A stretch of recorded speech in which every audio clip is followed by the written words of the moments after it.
What is up guys, Danny this side. So in this video, I'm going to show you how to connect PostgreSQL to n8n.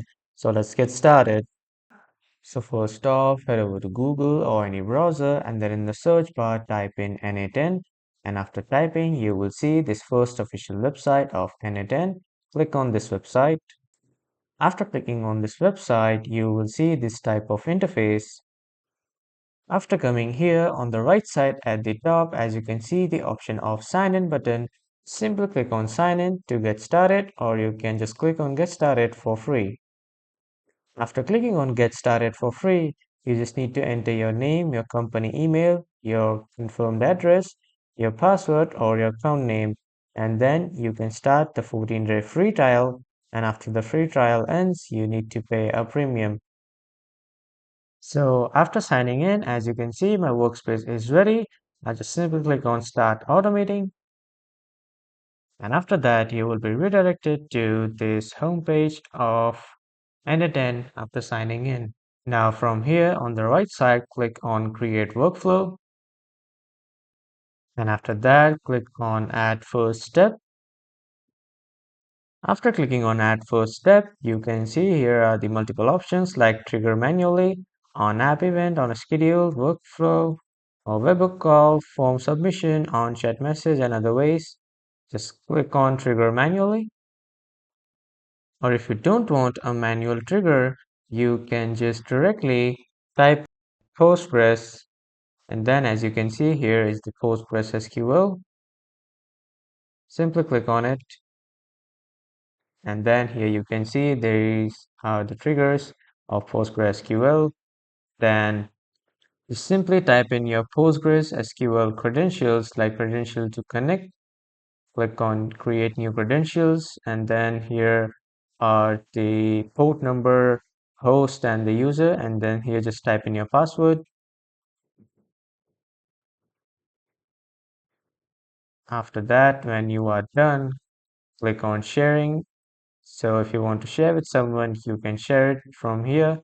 And here are the details about your Postgres account. And after that, click on save, and it will be saved. It will say that credential is successfully created.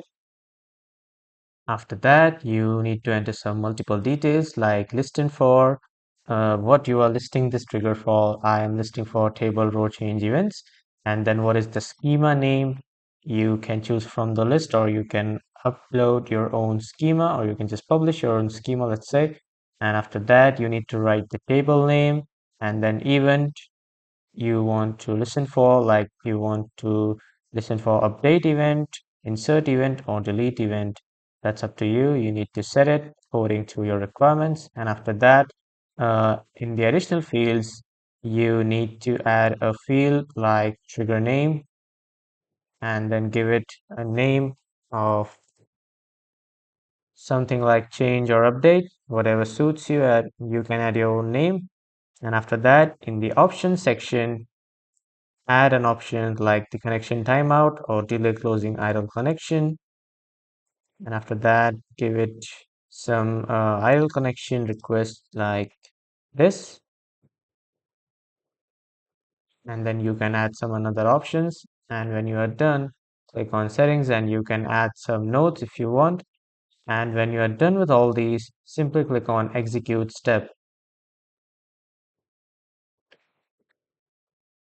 Actually, I am facing some error with the internet.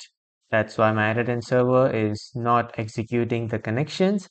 But after doing all these and entering your PostgreSQL credentials here, you will be able to connect PostgreSQL to n8n. If you are not able to copy your PostgreSQL credentials, just log in or open a new tab and then type in postgresql.org. And